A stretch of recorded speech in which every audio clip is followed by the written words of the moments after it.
வணக்கம்,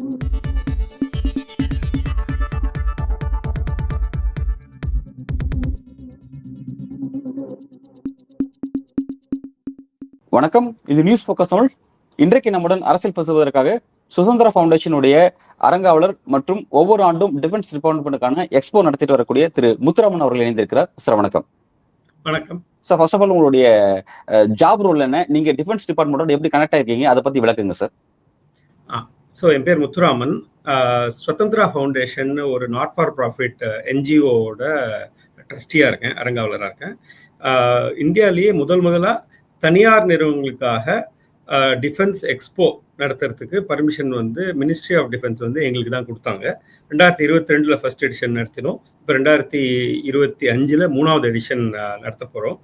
May 24, 25, 26 இருக்கு. இப்போ இருக்கிற பதட்டமான நிலைமையில நடத்த முடியுமான்னு தெரியல.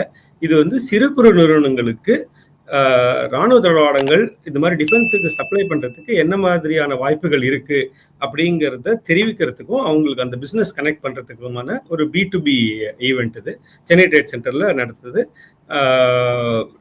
Army, navy, air force, DRDO, ISRO, AVNL அது மாதிரி நிறைய நிறுவனங்கள் இந்த எக்ஸ்போல பங்கேற்றுட்டு அவங்களுக்கு என்ன தேவைங்கிறத எக்ஸ்பிளைன் பண்றாங்க. அதே மாதிரி நிறைய நூற்றுக்கணக்கான சிறு குறு நிறுவனங்கள் எக்ஸிபிஷன்ல ஸ்டால் போட்டு அவங்களோட கெப்பாசிட்டிஸ் என்னன்னு காமிக்கிறாங்க. அதுதான் இந்த ஈவெண்ட் தான் என்னோட ரிலேஷன் வித் டிஃபென்ஸ் டிபார்ட்மெண்ட். நல்லது சார். தற்போதைய ஒரு சூழல்ல எல்லையில மிகப்பெரிய ஒரு பதட்டமான சூழல் நிலவிட்டு இருக்கு. அதாவது பகல்காம் பகுதியில் நடந்த தாக்குதலுக்கு இந்தியா பதிலடி கொடுத்துச்சு. பதிலடி கொடுத்ததோட அந்த சப்ஜெக்ட் அதோட நிக்காம அடுத்தடுத்த கட்டத்தை நோக்கி நகர மாதிரியான ஒரு சூழலை நம்மளால பார்க்க முடியுது. இப்போதைக்கு வரையும் எல்லையில என்னென்ன பிரச்சனை போயிட்டு இருக்கு, அதை பத்தி கொஞ்சம் விரிவா சொல்லுங்க சார். இது ஃபர்ஸ்ட் ப்ரோவோக்கிங் பாகிஸ்தான் சைட்லேருந்து நடந்தது. 26 உயிர் சேதம், ரொம்ப துரதிருஷ்டவசமான சிவிலியன்ஸ் அட்டாக் பண்ணது ரொம்ப துரதிருஷ்டமான ஒரு இன்சிடென்ட். அதுக்கு இந்தியா பதிலடி கொடுக்கறதுக்காக நான் ப்ரோவோக்கிங் இந்தியாவோட டிஃபென்ஸ் அந்த ப்ரெஸ் ரிலீஸ் பார்த்தீங்கன்னா வேற மிலிட்ரி டார்கெட்ஸ் எதையும் அட்டாக் பண்ணாமல், சிவிலியன்ஸ் எதையும் அட்டாக் பண்ணாமல் ஒன்லி டெரரிஸ்ட் இன்ஃப்ராஸ்ட்ரக்சரை டிஸ்ட்ராய் பண்ணுறதுக்காக ஒரு 9 இடத்துல அட்டாக் பண்ணாங்க. பட் பாகிஸ்தான் அவங்க பாகிஸ்தானில் என்னன்னா டெரரிஸ்ட் இன்ஃப்ராஸ்ட்ரக்சருக்கும் பாகிஸ்தான் மிலிட்ரிக்கும் ரொம்ப டிஃப்ரென்ஸ் கிடையாது. அவங்க அவங்களே நடத்துறது தான் அது. அதனால அவங்க இதை ஒரு attack, it's an act of war அப்படின்னு அவர் சொல்றாரு. முனீர் சொல்லிட்டு அவங்க பதில் அட்டாக் பண்ணாங்க. இதுல என்ன முக்கியமான விஷயம் என்ன தெரிஞ்சிச்சுன்னா, அவங்களோட ஏர் டிஃபென்ஸ் மெக்கானிசம் எவ்வளோ ஸ்ட்ரென்த்தாக இருக்குன்னு அவங்க நினைச்சாங்களோ அவ்வளோ ஸ்ட்ரென்த்தாக இல்லை. இந்தியா நிறைய இடத்துல கரெக்டாக பதிலடி கொடுக்க முடிஞ்சிருக்கு. அவங்களோட ஏர் டிஃபென்ஸை டிஸ்ட்ராய் பண்ண முடிஞ்சிருக்கு. ஆனால் அதே சமயத்தில் கண்டினியூஸாக drones and missiles and border line heavy ஷெல்லிங்னால நம்ம சைட்லேருந்தும் சிவிலியன் கேஷுவாலிட்டி இருந்திருக்கு. ரொம்ப மிலிட்ரி கேஷுவாலிட்டி எதுவும் இல்லை, மிலிட்ரி டிஃபென்ஸ் எக்யூப்மெண்ட் எதுவும் லாஸ் ஆகலைன்னு நம்ம சைட்லேருந்து சொல்லியிருக்காங்க. பட் இது இதோட முடியுமான்னு தெரியல. இன்னும் இன்டர்நேஷ்னல் இன்டர்வென்ஷன் எதுவும் வரல. ஏன்னா முக்கியமாக பாகிஸ்தான் எப்போ எதை நம்பிப்பாங்கன்னா, உடனே இன்டர்நேஷ்னல் வேறு கண்ட்ரீஸ்லேருந்து இது மாதிரி வார் இன்னும் எஸ்கலேட் பண்ணாதீங்க, கம்மி பண்ணுங்க அப்படின்னு உடனே 2 பேரையும் தடுக்க வைப்பாங்க. அப்படி இல்லாமல் நேற்று பார்த்தீங்கன்னா US vice president JD Vance we cannot stop, we have no right to ask India to not use its offense அப்படின்னு சொல்லிட்டாங்க. நிக்கி ஹேலி என்ன சொல்லியிருக்காங்கன்னா, இந்த மாதிரி இன்னசென்ட் சிவிலியன்ஸ் அட்டாக் பண்ண பாகிஸ்தானுக்கு, அதே மாதிரி டெரரிஸ்ட் சப்போர்ட் பண்ணுற பாகிஸ்தானுக்கு பதிலடி கொடுக்கறது இந்தியா எல்லா உரிமையும் இருக்குன்னு சொல்லிட்டாங்க. ஸோ அதனால இது இன்னும் எஸ்கலேட் ஆகும் தான் தோணுது at this point of time. Civilian casualties இல்லாமல் மிலிட்ரி இன்ஃப்ராஸ்ட்ரக்சர் மட்டும் 2 சைடும் அட்டாக் பண்ணுற மாதிரி தான் போகும்னு தோணுது சார். பலரும் சொல்லிட்டு இருந்தாங்க, இது அடுத்த கட்டத்தை நகராது, ஒரு போர் நோக்கி நகரக்கூடாதுன்னு சொல்லி தங்களோட விருப்பத்தை தெரியப்படுத்தினாங்க. உலக நாடுகளும் அப்படிதான் சொன்னாங்க. பட் இப்ப டுவோர்ட்ஸ் அதோட ரூட்டை பார்த்தா அதை நோக்கி தான் நகருதா, போரை நோக்கி நகருதா? இது அடுத்த எந்த அளவுக்கு சீரியஸான விஷயமா மாறணும்னு நீங்க பாக்குறீங்க சார்? இது எல்லாருக்கும் ஃபுல் இன்ஃபர்மேஷன் தரல. இந்த வார் ஒரு இந்த எலக்ட்ரானிக் மீடியா அண்ட் இன்டர்நெட் இருக்கிற தருணத்தில் நடக்கிறது. நிறைய மிஸ்இன்ஃபர்மேஷன் அண்ட் டிஸ்இன்ஃபர்மேஷன் நடக்குது. நம்ம அஃபிஷியல் கன்ஃபர்மேஷன் படி பார்த்தா இன்னைக்கு காலையில் வரைக்கும் என்ன சொல்லியிருக்காங்கன்னா, 2 சைட்லேருந்தும் நானா ப்ரொவோக் பண்ணல, ஆனால் நீங்கள் நிறுத்தினா நான் நிறுத்துறேங்க மாதிரி அவர் சொல்லியிருக்காங்க, அவங்களும் அதே மாதிரி தான் சொல்லியிருக்காங்க. பட் என்னோட அசஸ்மெண்ட் வந்து இது இன்னும் எஸ்கலேட் ஆகும்னு தான் தோணுது. ஏன்னா பாகிஸ்தான்லேயே அஃபிஷியல் கன்ஃபர்மேஷன் வந்து அவங்களோட 2 J-17 ஃப்ளைட்ஸும் ஒரு F-16 டேமேஜ் ஆயிருக்குன்னு, இது அட்டாக் டெஸ்ட்ராய் ஆயிருக்குன்னு அவங்களே அக்செப்ட் பண்ணியிருக்காங்க. நம்ம சைட்லேருந்து அது மாதிரி எதுவும் மேஜர் மிலிட்ரி ஏர்கிராஃப்ட் எதுவும் வரல. பட் சிவிலியன் கேஷுவாலிட்டிஸ் இருக்குன்னு இவங்க சைட்லேருந்தும் அக்செப்ட் பண்ணியிருக்காங்க. ஸோ எனக்கு என்னென்னா இது வந்து இதோட நிற்கும்னு தோணல. இன்னும் ஃபியூ டேஸ் எஸ்கலேட் ஆகும். கண்டெய்ன்டாக மிலிட்ரி அட்டாக் மட்டும் இருந்தால் எக்ஸ்டர்னல் ப்ரெஷர் அவ்வளோ வராது.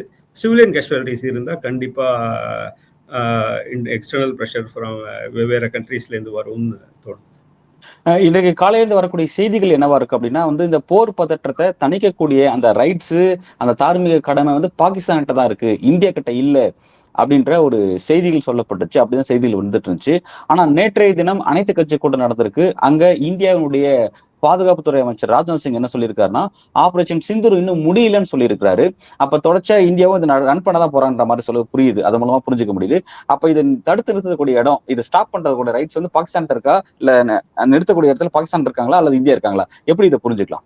ரெண்டு சைடும் டேமேஜ் ஈக்குவலா இருக்கிற வரைக்கும் கண்டினியூஸா வார் கண்டினியூ ஆகும் சார். ஸோ அதுதான் வார் கேம்ஸ்ல.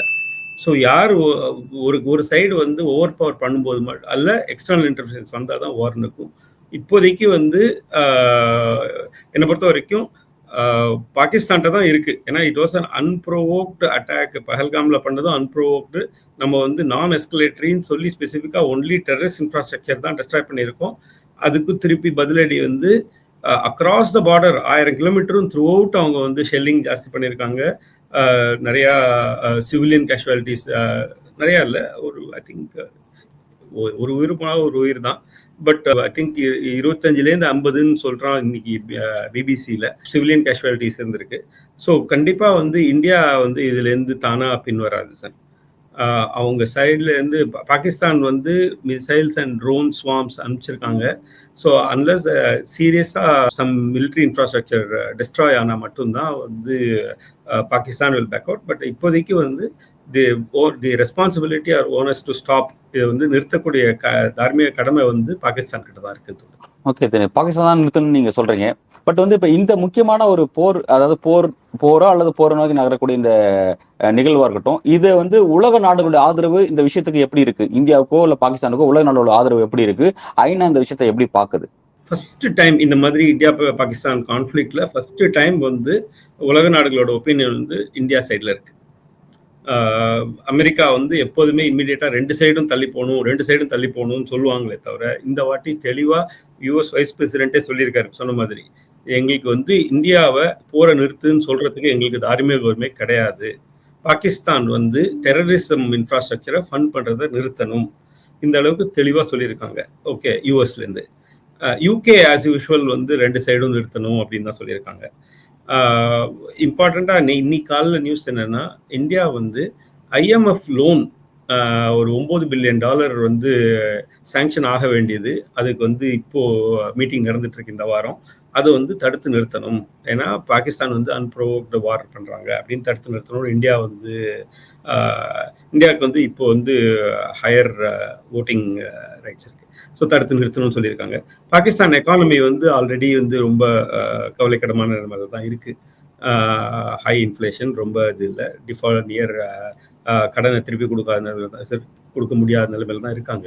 ஸோ இப்போ ஐஎம்எஃப் லோனை நிறுத்தினா அது வந்து இன்னும் வந்து பாகிஸ்தான் எக்கானமியை இன்னும் சீரியஸாக அஃபெக்ட் பண்ணும். என்ன பிரச்சனைனா, எவ்வளோக்கு எவ்வளோ அது அஃபெக்ட் ஆகுதோ அவ்வளோக்கு எவ்வளோ ஆர்மியோட பொசிஷன் அங்கே ஸ்ட்ரென்தன் ஆகுது. ஏன்னா ஆர்மி நம்பி தான் வந்து அவங்க தான் நம்மளை காப்பாற்ற முடியும் அப்படின்னு நினச்சா ஆர்மியோட பொசிஷன் ஸ்ட்ரென்தன் ஆகுது. சிவிலியன் லீடர்ஸோட பொசிஷன் வந்து இன்னும் வீக் ஆகுது. எக்கானமி வீக்கானா தி பிளேம் வந்து சிவிலியன் லீடர்ஷிப்புக்கு தான் போகுது. ஸோ இதனால வந்து பாகிஸ்தான் வந்து திருந்தி போரை நிறுத்துமான்னு கேட்டால் நிறுத்தாது. எப்போ வந்து ஆர்மி இன்ஃப்ராஸ்ட்ரக்சரில் சிவியர் இம்பேக்ட் இருக்கோ, ஒரு நேற்று வந்து ஃபேக் நியூஸ் தான், அது தெரியல, கன்ஃபார்ம் நியூஸ் தான் தெரியாது, கராச்சி போர்ட் அஃபெக்ட் பண்ண இம்பேக்ட் ஆச்சு அப்படின்னு சொன்னாங்க. பட் இதில் என்னன்னா, இந்தியா வந்து முப்படைகளும் இன்வால்வ் ஆயிருக்கு. Army, navy as well as air force involve ஆயிருக்கு. ஸோ நேவி இன்வால்வ் ஆனதுனால பாகிஸ்தான் வந்து serious damage to military infrastructure இருந்ததுன்னா பாகிஸ்தான் வில் பேக் அவுட். அப்போதான் இது முடியும்னு தோணுது எனக்கு பொறுத்த வரைக்கும். நேற்றைக்கு நள்ளிரவு நடந்த முக்கியமான அந்த தாக்குதல், அந்த விஷயத்துல பாத்தீங்கன்னா பாகிஸ்தானுடைய பிரதமர் ஷபாஸ் ஷெரீப் வீடு தாக்கப்பட்டிருக்கு, அவர் வந்து பதுகுழியில வந்து போய் தஞ்சம் அடைஞ்சிருக்காரு அப்படின்ற செய்திகள் வந்துட்டு இருக்கு. அதெல்லாம் அந்த தாக்குதல் குறித்து வரக்கூடிய அந்த செய்திகள் எந்த அளவுக்கு உண்மையானது சார்? நீங்க அதை எப்படி பாக்குறீங்க? இல்ல, கொஞ்சம் எக்ஸாஜரேட்டட் தான் அந்த நியூஸ். அந்த தெருவுல, அந்த நியரஸ்ட் அந்த தெரு கிட்டக்க அட்டாக், ட்ரோன் அட்டாக் நடந்திருக்கு அப்படிங்கிற வரைக்கும் உண்மை. பிபிசி வந்து வெரிஃபை பண்ணி கன்ஃபார்ம் பண்ணியிருக்கான். பட் அதனால பதுங்குழி போயிருக்காங்களாங்கிறது வந்து கொஞ்சம் எக்ஸாஜரேஷன் தான். இன்னொரு நியூஸ் இன்டர்நெட்ல வந்துட்டு இருக்கிறது வந்து ஆர்மி கூ நடக்க போகுது, அந்த முனீர் பேர்ல நம்பிக்கை இல்லாததுனால வேற ஒருத்தர் வராரு அப்படின்னு. இதுவும் அன்கன்ஃபர்ம் நியூஸ் தான். நம்ம வந்து we are in electronic media situation. இதுல வந்து எது வெரிஃபை பண்றது ரொம்ப கஷ்டம் இப்போ. ஸோ அதனால வந்து very few select Twitter handles, select channels மட்டும்தான் வந்து கன்ஃபார்ம்டா ஆத்தென்டிக்காக வெயிட் பண்ணி பண்ணுறாங்க. ஈவன் டிவி நியூஸ், நிறைய டிவி நியூஸ் சேனல்லையே போட்டுட்டு அதுக்கப்புறம் அதை டெலீட் பண்ணுறாங்க, விட்ரா பண்ணுறாங்க, இல்லை இது பண்ணுறாங்க. So we are not use to இந்த மாதிரி ஹை இன்டர்நெட் ரெஜீமில் நடக்கிற. பாதி நேரம் இதுக்கு வந்து சை ஆப்ஷன் சொல்லுவாங்க, அவங்கள வந்து டிமாரலைஸ் பண்ணுறதுக்காகனே இது மாதிரி பண்ணுறது. ரெண்டு சைட்லேருந்து பண்ணுறாங்க. பொதுமக்கள் நம்ம சைட்லேருந்து வந்து wait for authentic news, official confirmation and then react to that. அந்த நேரத்தில் வந்து நம்ம வந்து ஃபேக் நியூஸ்க்கு பாதிக்கப்படக்கூடாதுங்கிறது என்னோட. அந்த போர் போன்ற சூழலை நிறுத்தக்கூடிய இடத்துல வந்து பாகிஸ்தான் தான் இருக்குன்னு நீங்க சொன்னீங்க. அதே மாதிரி பாகிஸ்தான் பினான்சியல் ரீதியா கடும் நெருக்கடியில் இருக்குன்னு சொல்றீங்க. அப்படி இருக்கும்போது இந்த பிரச்சனையை இதே மாதிரி மொமெண்டமோட எப்படி தக்க வைக்க முடியும் பாகிஸ்தானால? அந்த அளவுக்கு அவங்க பினான்சியல் பவர் இல்லைன்னு ஒரு பக்கம் இருக்கு. ஆனா இது எப்படி அவங்க சஸ்டைன் பண்ணி கொண்டு போவாங்க சார்? பாகிஸ்தான் எப்போதுமே வந்து விளையாட்டா சொல்றது என்னன்னா, only country that negotiates with the gun to its own head. நீங்க என்னை காப்பாற்றலைன்னா இன்னும் பெரிய பிரச்சனை ஆயிடும், அதனால வந்து நீங்க பணம் கொடுங்கன்ட்டு. ஸோ சைனா கண்டிப்பா பாகிஸ்தான் சப்போர்ட் பண்ணும். And China has a long-term அலை ஆஃப் பாகிஸ்தான். அண்ட் சைனா கிட்ட நிறைய ரிசோர்ஸஸ் இருக்கு to continue to supply this. In fact இந்த வாரை வந்து இன்ஸ்டிகேட் பண்ணதே சைனானால தான் அப்படிங்கிற ஒரு ஒப்பீனியனும் இருக்கு. ஏன்னா யூஎஸ் சைனா டாரிஃப் வார் நடக்கிறதுனால நிறைய கம்பெனி வந்து சைனாவை விட்டு வெளியே போய் இந்தியாவில் எஸ்டாப்ளிஷ் பண்ண போகிறேன். மோஸ்ட் ப்ராமினென்ட் வந்து ஆப்பிள் வந்து கம்ப்ளீட் சப்ளை செயினை வந்து they are moving from China to India. So அப்படி இருக்கும்போது இந்தியாவில் வந்து ஒரு பதட்டம் வார் அப்படின்னா, அவங்க யூஎஸ்லேருந்து பார்க்குறவனுக்கு காஷ்மீர் எங்கே இருக்குது, ராஜஸ்தான் எங்கே இருக்குது, தமிழ்நாடு எங்கே இருக்குங்கிறது தெரியாது. இந்தியா வார் கண்ட்ரி, அங்கேயே இப்போ போகணும் அப்படின்னு அவங்க டிசைட் பண்ணாங்கன்னா அந்த அளவுக்கு அந்த ஷிஃப்ட் இந்தியாவுக்கு வராது. ஒன்று சைனாலே கண்டினியூ பண்ணலாம், இல்லை வேறு கண்ட்ரிக்கு போகலாம். சைனாட்ட எனஃப் ரிசோர்ஸஸ் இருக்குது, அதனால வந்து China will continue to support. Military இன்ஃப்ராஸ்ட்ரக்சருக்கு சீரியஸ் டேமேஜ் பண்ண முடிஞ்சுன்னா, இந்தியாவில் பாகிஸ்தானோட மிலிட்ரி இன்ஃப்ராஸ்ட்ரக்சருக்கு சீரியஸ் டேமேஜ் பண்ண முடிஞ்சால் மட்டும்தான் பாகிஸ்தான் வந்து will call off this war அப்படிங்கிறது என்னோட ஒப்பீனியன். சார் அதே போல வந்து இப்போ இந்தியாவுக்கு வந்து ரஷ்யாவோட ஆதரவு இருக்கு. ஏன்னா ரஷ்யா வந்து புதினும் வந்து ஒரு ஆதரவு தெரிவிச்ச அந்த கருத்தை நம்ம பார்த்தோம். அப்படி இருக்கும்போது ரஷ்யா ஆதரவு தெரிவிக்கும், சீனா எதிரணியா இருக்கிற பாகிஸ்தான் ஆதரவு தெரிவிக்குமா? எப்படி இந்த டைமென்ஷன்ஸ் எப்படி வேர்ல்டு லெவலில் இது எப்படி பல நாடுகள், சர்வதேச நாடுகள் ஆதரவு எப்படி பிரிஞ்சு ஆதரவு கிடைக்கும் நீங்க பாக்குறீங்க? சார் ரஷ்யா வந்து இந்தியாவோட லாங்கஸ்ட் டேர்ம் அலை.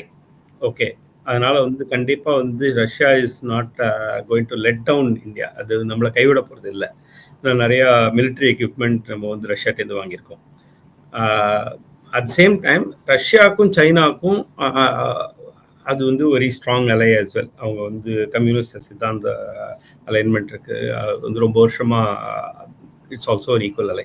அதே மாதிரி நம்மளோட ரிலேஷன்ஷிப் வித் யூஎஸ் இப்போ அட்லீஸ்ட் ட்ரம்ப் ரெஜிமோட கொஞ்சம் பெட்டராக இருக்கு.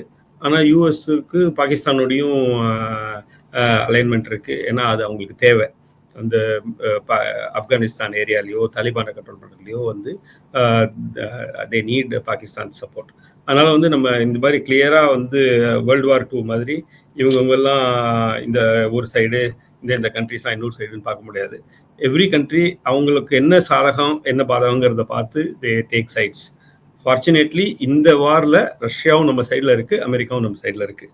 சைனா மட்டும்தான் வந்து பாகிஸ்தானுக்கு சப்போர்ட் பண்ணுது. பட் எவ்வளோ தூரம் வந்து மிலிட்ரி சப்போர்ட்டோ ஆர்மி சப்போர்ட்டோ கொடுக்க முடியுமான்னா பண்ண முடியும். ஐ டோன்ட் திங்க் சைனா வந்து அவ்வளோ தீவிரமாக இறங்கும்னு தோணல.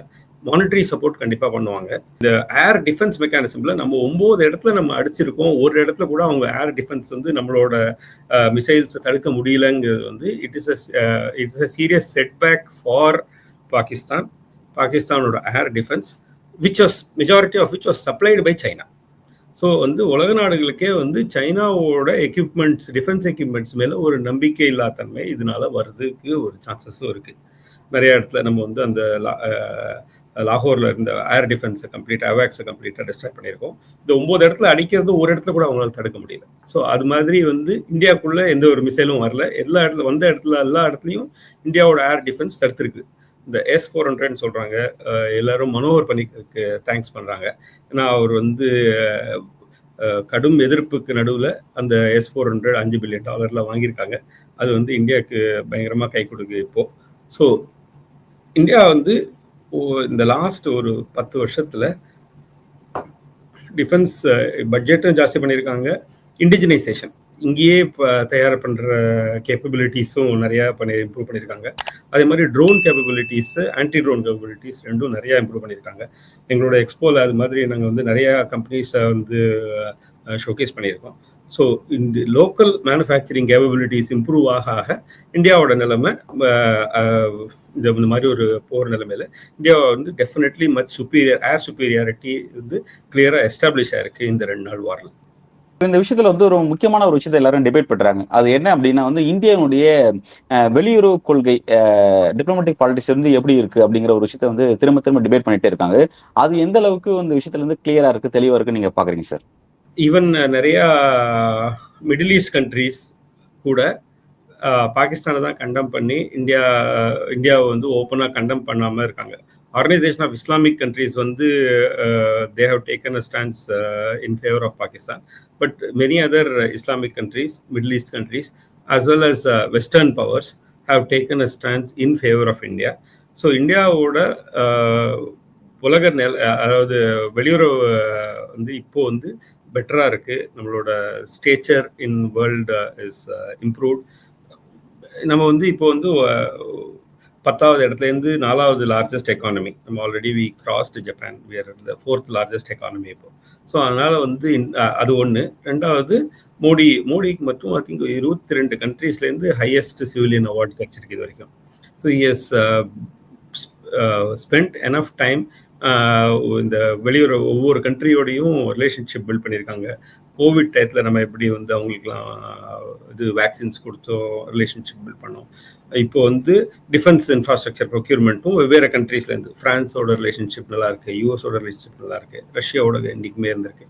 ஸோ அதனால் வந்து உலக நாடுகளோட சப்போர்ட் வந்து டிசைடட்லி இன் ஃபேவர் ஆஃப் இந்தியா இப்போ compare to any other time இந்த பாஸ்ட். நம்ம கார்கில் வரும்போதோ இல்லை இப்போ 65 வரும்போதோ எப்படி உலக நாடுகளோட சப்போர்ட் இருந்ததுன்னா அதோட 10 மடங்கு இப்போ ஜாஸ்தியாக இருக்குது இன் ஃபேவர் ஆஃப் இந்தியா. பொலிட்டிக்கலாக ஒரு முக்கியமான ஒரு கொஸ்டின் இருக்கு. இப்போ பாஜகவுடைய ஒரு பாலிடிக்ஸ் அப்படிங்கிறது இஸ்லாமிய வெறுப்பு பாலிடிக்ஸ் அவங்க வெளிப்படையாக பின்பற்றுறாங்க.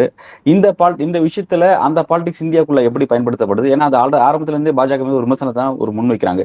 தேர்தலுக்கு இதை பயன்படுத்துறதா இருக்கட்டும், இங்க இருக்கக்கூடிய இஸ்லாமியர்களை அவங்க எதிராக இந்த விஷயத்துல பயன்படுத்துகிறதா இருக்கட்டும், இது வந்து எந்த அளவுக்கு இந்த விஷயத்துல பின்பற்றப்படுதுன்னு நீங்க பாக்குறீங்க? கண்டிப்பா மதசார்பு வரல இந்த வார் எபிசோட்ல, இந்த 2 நாள் 3 நாள் வார் எபிசோட்ல மதசார்பு வந்து எங்கேயுமே வெளிவரல. நீங்க அந்த ப்ரெஸ் ரிலீஸ் கூட பார்த்தீங்கன்னா 2 மைனாரிட்டி கேர்ள்ஸ் வந்து லேடிஸ் வந்து ப்ரெஸ் ரிலீஸ் ஆர்மி சைட்லேருந்து வந்து ப்ரெஸ்ஸை மீட் பண்ணுறாங்க. நிறைய சிறுபான்மையினர் ஏஆர் ரஹ்மான்லேருந்து நிறைய சிறுபான்மையினர் வந்து கவர்மெண்ட்டுக்கு சப்போர்ட் பண்ணி இந்த சமயத்தில் வந்து எல்லாரும் ஒன்றா இருந்திருக்காங்க.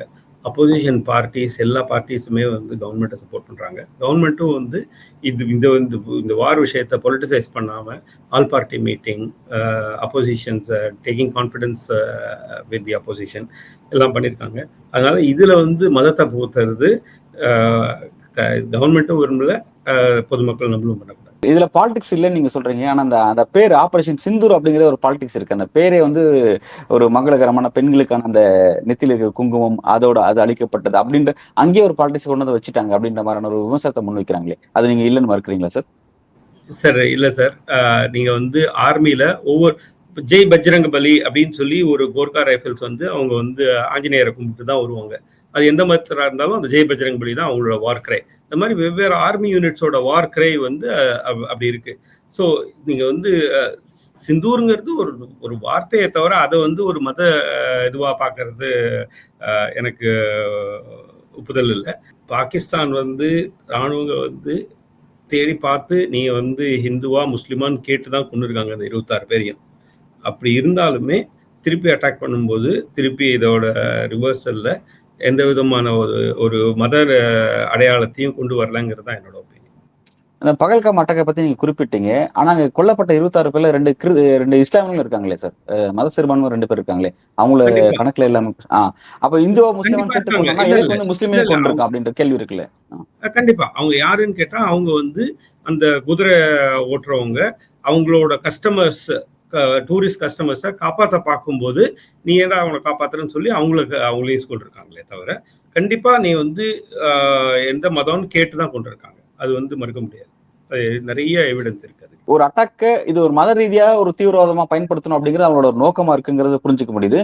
அது இங்க கிரவுண்ட்ல எந்த வகையிலயும் வந்து பொலிட்டிக்கலா அதாவது இங்க இருக்கிற இஸ்லாமியர்களுக்கு எதிராக பயன்படுத்தப்படல அப்படிங்கறத நீங்க உறுதியா நம்புறீங்களா? கண்டிப்பா கண்டிப்பா ம். நம்புறேன். ஏன்னா இப்ப நீங்க இந்த அட்டாக்ல பாக்குறீங்கன்னா எவ்வளோ பேர் சிறுபான்மையினர் வந்து கவர்மெண்ட்டுக்கு சப்போர்ட்டா பாகிஸ்தான் இந்த மாதிரி டெரரிசம் பண்ணக்கூடாது, இன்னசென்ட் சிவிலியன்ஸை கொல்லக்கூடாது, எந்த மதமா இருந்தாலும் இன்னசென்ட் சிவிலியன்ஸை கொல்லக்கூடாது அப்படிங்கிறதுக்காக எல்லாரும் கவர்மெண்ட் பின்னாடி நிற்கிறாங்க. சிறுபான்மையா இருக்கட்டும், இந்து மதத்தினராக இருக்கட்டும், வெவ்வேறு இதுவாக இருக்கட்டும், எல்லாரும் நிற்கிறாங்க. ஏன் நிற்கிறாங்க? அவங்களுக்கு தெரியுது. ஒரு சைட்லேருந்து அவங்க அவங்க டெரரிஸ்ட்டுக்கு வந்து மதசார்ப இஸ்லாமிக் டெரரிசம் தான் சொல்றாங்க. அவங்க அவங்க தெளிவாக தான் இருக்காங்க.